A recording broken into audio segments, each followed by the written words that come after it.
Assalamualaikum warahmatullahi wabarakatuh. Kami dari kelompok 4 akan menyampaikan materi yang berjudul tentang tanggung jawab moral.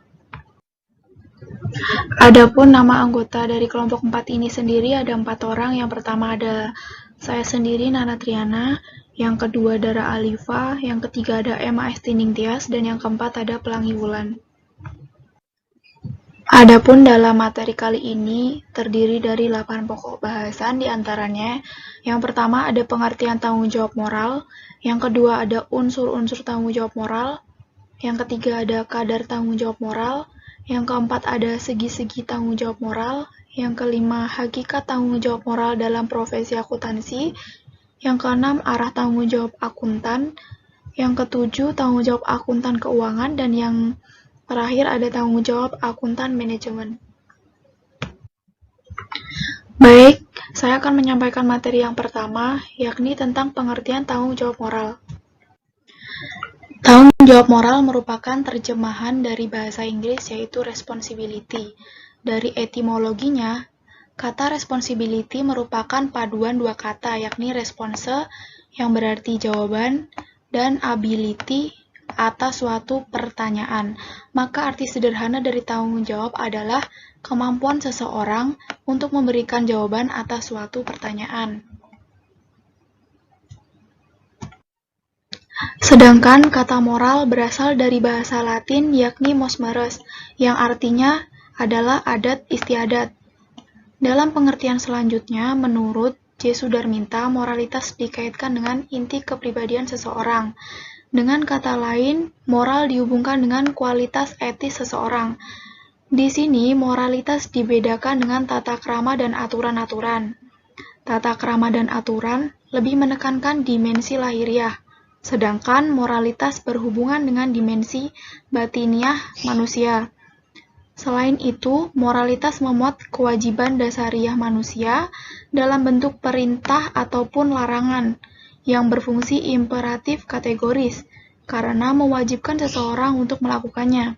Sementara itu, tata krama dan aturan bersifat imperatif, hipotetis, karena pemenuhannya tergantung dengan syarat tertentu. Secara literal, Thomas Likona mengartikan tanggung jawab ke dalam 3 hal, yaitu yang pertama, kemampuan untuk merespon ataupun menjawab. Ini berarti tanggung jawab berkaitan dengan potensi seseorang untuk memberikan tanggapan terhadap situasi sekitar ataupun mampu memberikan jawaban atas persoalan yang dihadapinya. Dalam pengertian ini, tanggung jawab dilihat sebagai sesuatu yang melekat pada diri seseorang. Kemudian yang kedua, tanggung jawab berarti sikap saling membutuhkan, tidak mengabaikan orang lain yang sedang dalam kesulitan, melainkan memberikan bimbingan.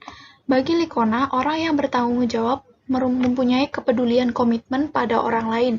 Jadi, dalam pengertian ini, tanggung jawab memuat kewajiban moral yang dilaksanakan dengan sepenuh hati.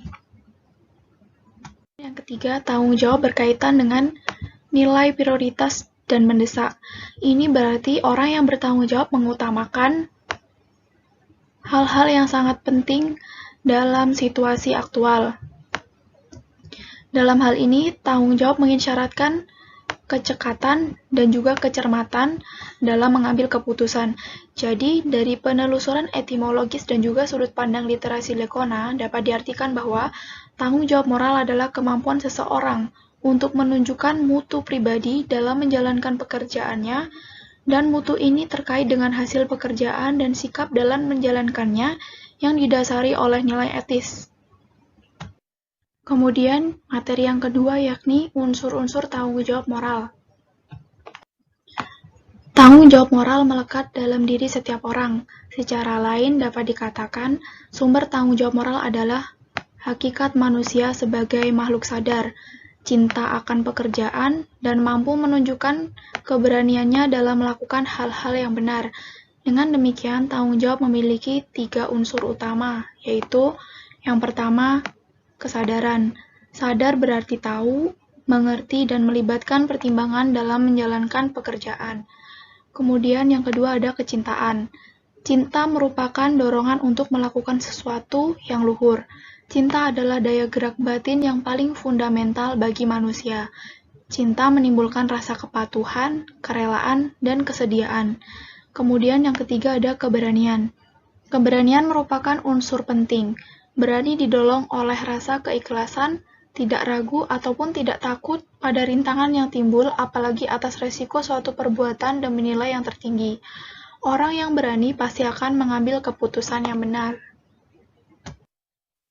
Yang ketiga, kadar tanggung jawab moral. Setiap tindakan kaum profesional menuntut tanggung jawab. Namun, bobot setiap tindakan itu berbeda-beda. Dengan kata lain, ada tindakan yang menuntut tanggung jawab yang tinggi, dan ada tindakan yang memiliki tanggung jawab yang rendah. Secara umum, tinggi rendahnya tanggung jawab moral ditentukan oleh 4 faktor. Yang pertama, kebebasan.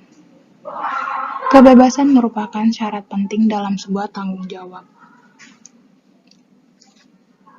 Perbuatan yang dilakukan secara bebas memiliki bobot tanggung jawab yang lebih besar dibandingkan dengan perbuatan yang dilakukan secara terpaksa. Karena itu, hukuman kepada orang yang melakukan kejahatan dalam situasi pertama lebih berat daripada orang yang secara terpaksa melakukan hal yang sama dalam situasi kedua. Yang kedua, kehendak. Kehendak mempunyai peran sentral. Artinya, pertanggungjawaban moral juga diukur dari apakah suatu perbuatan dikehendaki atau tidak. Yang ketiga, pengetahuan. Pengetahuan merupakan ukuran lain penentu tingkat pertanggungjawaban moral. Pengetahuan dibagi menjadi 2, yaitu pengetahuan awal dan pengetahuan resiko. Yang keempat, perencanaan. Seseorang yang merencanakan tindakan kejahatan memiliki tanggung jawab yang jauh lebih besar dibandingkan dengan seseorang yang melakukannya tanpa sengaja.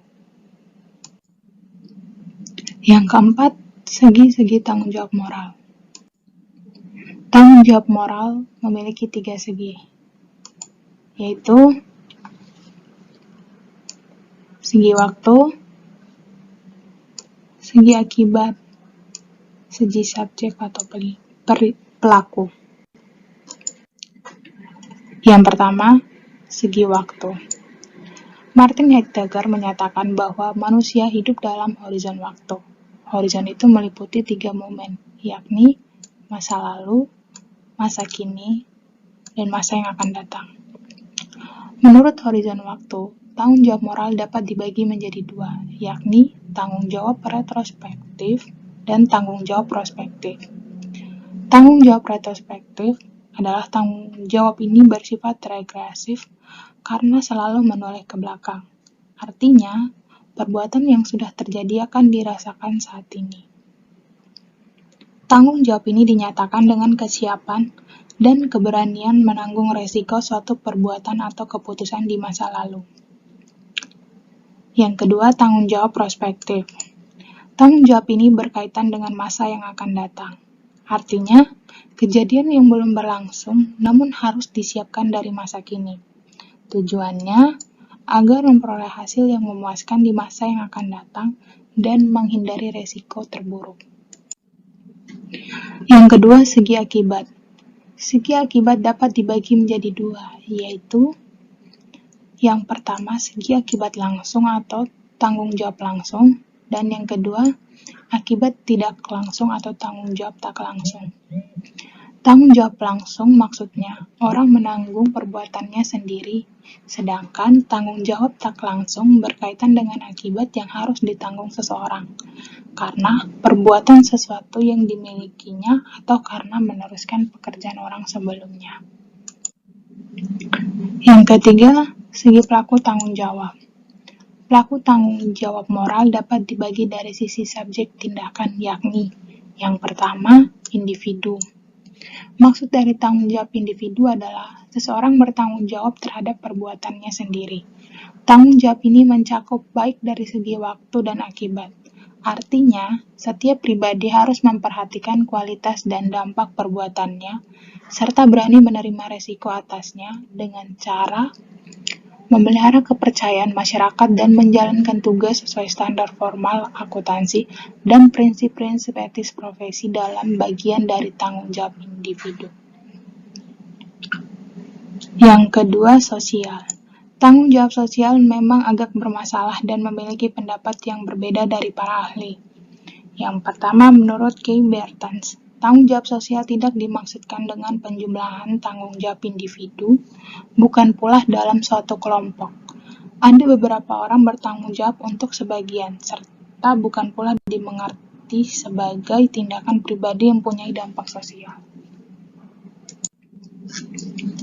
Yang kedua, menurut Maurice L. Friedman, dalam perusahaan, tanggung jawab sosial adalah mengupayakan keuntungan yang sebesar-besarnya. Jadi, esensi tanggung jawab sosial perusahaan berkaitan dengan aspek ekonomis. Tanggung jawab ini tidak berhubungan dengan moral karena perusahaan bukan pribadi yang sebenarnya. Tanggung jawab sosial hanya bisa dituntut pada pribadi manusia, sementara perusahaan bukan pribadi yang sebenarnya, melainkan pribadi artifisial. Yang ketiga, menurut John McDenrach Sisodia, menyatakan bahwa tanggung jawab perusahaan berhubungan dengan moral, bukan hanya ekonomi. Dasar argumen keduanya adalah subjek yang bekerja di perusahaan, yakni manusia dan semua pihak yang terkait dengan perusahaan yang juga adalah manusia. Karena itulah, perusahaan harus dituntut untuk memperhatikan tanggung jawab moral, yakni memperdulikan nilai-nilai kemanusiaan. Lalu yang kelima ada hakikat tanggung jawab moral dalam profesi akuntansi.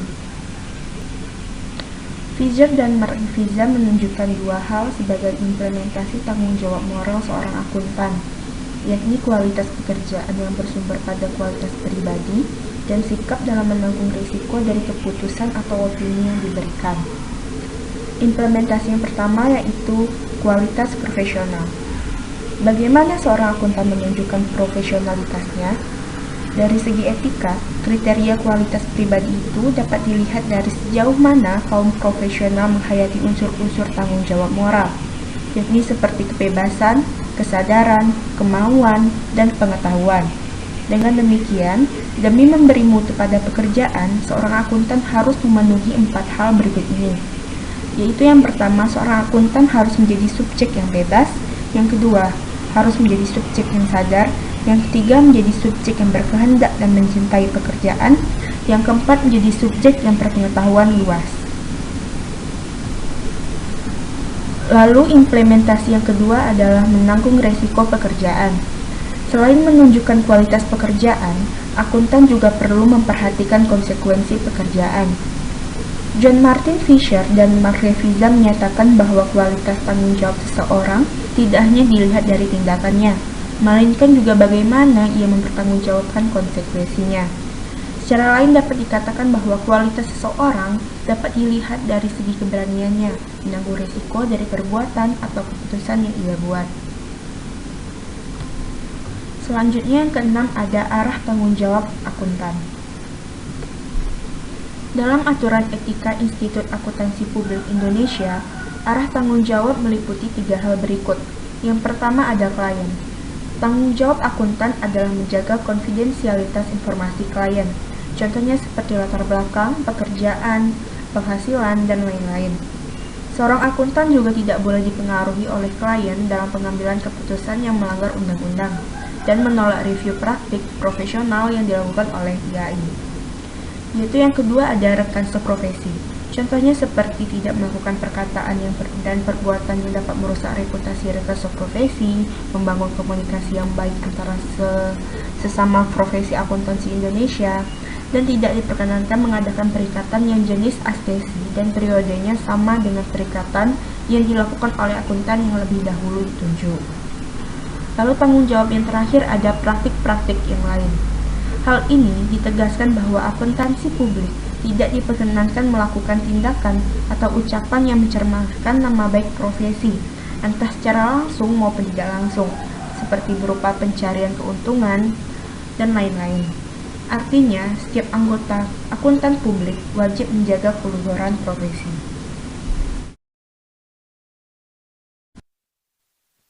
Selanjutnya yang ketujuh yaitu tanggung jawab akuntan keuangan. Akuntansi keuangan merupakan rangkaian proses yang bertujuan pada penyusunan laporan keuangan yang berkaitan dengan perusahaan secara keseluruhan untuk digunakan oleh pengguna laporan keuangan dalam maupun luar perusahaan.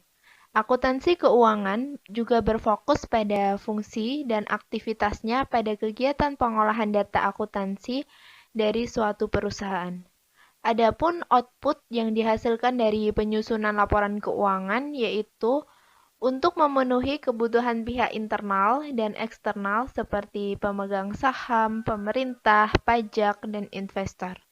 Sedangkan tugas dari akuntan keuangan yaitu untuk menyediakan informasi kepada pihak yang berkepentingan dalam bentuk laporan keuangan yang bersifat umum atau sesuai dengan prinsip akuntansi berterima umum atau sering disingkat dengan PABU. Akuntan keuangan juga memiliki tanggung jawab yang mencakup pertama, menyusun laporan keuangan dari perusahaan yang dapat digunakan oleh pihak internal maupun eksternal perusahaan sebagai dasar pertimbangan dalam pengambilan keputusan. Yang kedua yaitu membuat laporan keuangan sesuai dengan karakteristik kualitatif laporan keuangan seperti dapat dipahami, relevan, materialitas, andal, disajikan dengan jujur, substansi lengkap dan memadai, dan juga dapat diperbandingkan dengan menyertakan kendala informasi yang relevan serta penyajian yang wajar. Selanjutnya materi yang terakhir yaitu tanggung jawab akuntan manajemen. Adapun tugas yang harus dilakukan oleh akuntan manajemen yaitu lebih berkaitan dengan penyajian informasi yang lebih mendalam dan detail. Sedangkan perannya yaitu sebagai penunjang utama tercapainya tujuan perusahaan yang di dalam tujuan tersebut harus dicapai secara legal dan etis. Maka akuntan manajemen dituntut untuk bertindak jujur, terpercayai, dan etis. Dan hal inilah yang menjadi tanggung jawab etis dari akuntan manajemen. Sedangkan tanggung jawab akuntan manajemen yang lain yaitu menurut Hendy Prihatono, akuntan manajemen juga memiliki tanggung jawab teknis yang meliputi 4 aspek yaitu aspek perencanaan, aspek pengevaluasian, aspek pengendalian, aspek menjamin pertanggungjawaban sumber informasi, dan aspek pelaporan eksternal. Sekian materi yang dapat kami sampaikan terkait prinsip-prinsip etis profesi akuntansi tanggung jawab moral. Semoga bermanfaat. Kurang lebihnya mohon maaf. Wassalamualaikum warahmatullahi wabarakatuh.